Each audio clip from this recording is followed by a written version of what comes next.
Hey everyone, welcome back to another Today in Tarkov. It's been a while, mostly because BSG's been really quiet lately. It's hard to say if this means anything more than just they've got a lot of technical debt they're working on and they're not paying much attention to doing new stuff, or it means it's the calm before the storm and they're working on a bunch of stuff and getting ready to hit us with a bunch of updates, changes, maybe events, things like that.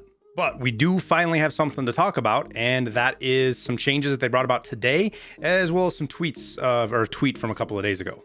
So first thing up, we'll talk about the changes. We get these courtesy of Tarkov at changes.com. Go check them out. Anytime BSG changes something, patch notes or not, it hits the site, we can see it. On the SAG AK short, we got vertical and horizontal recoil buffs, as well as an ergo. Actually, on both SAG AKs, but the short went from 128 to 109 on the vertical, 352 to 300 on the horizontal, and then its ergo was increased from 48 to 53. Now the carbine version, which is just a little bit longer version of it, basically longer barrel, its recoil was changed from the vertical recoil from 125 to 107, horizontal from 344 to 293, and then its ergo from 45 to 50. So those are actually pretty big changes on the SAG AKs if you want to use those. They're the semi-auto version of the 545, so think of them as like the 8R or the TX15 to the M4. Now, on top of this, we got the Rogue Boss Spawn buffed, and it changed. It's different from location to location.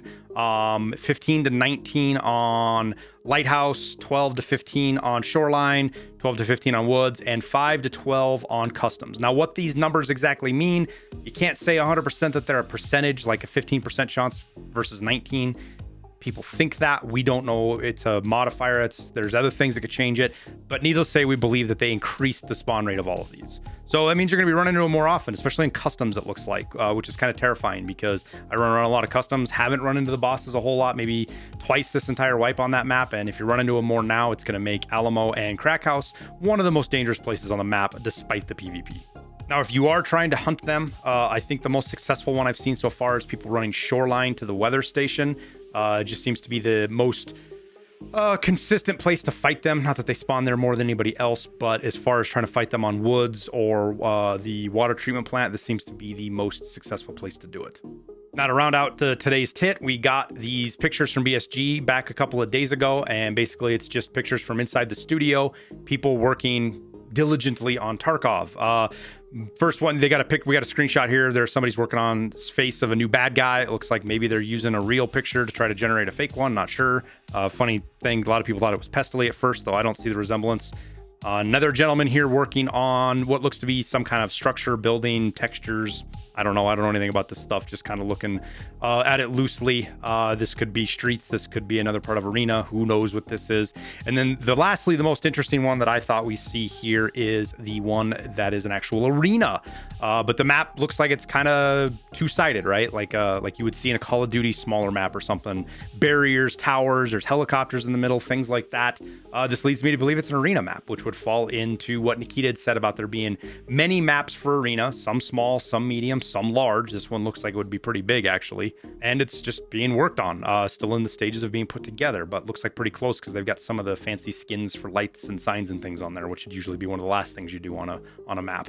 Now, if all holds to schedule, which, yes, I know BSG and schedules don't usually go hand in hand, but based on what Nikita said earlier is we should see this in the next month or two. He said it would be before the fall, or before the autumn, I think is the word he actually used, but fall, which would be in August or September. And it's going to be closed. It's not going to be open for everybody. Not everybody's going to be able to get into it. They're going to pick people from the ETS server, stuff like that. Probably some of your bigger streamers. Like, I wouldn't be surprised if you see guys like Trey or Landmark and stuff like that get invited to play it just because it's good for publicity.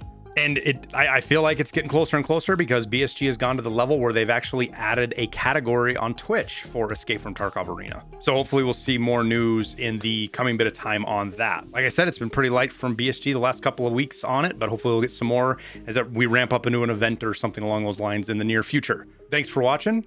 Wish you the best of luck in your raids. We'll see you in Tarkov.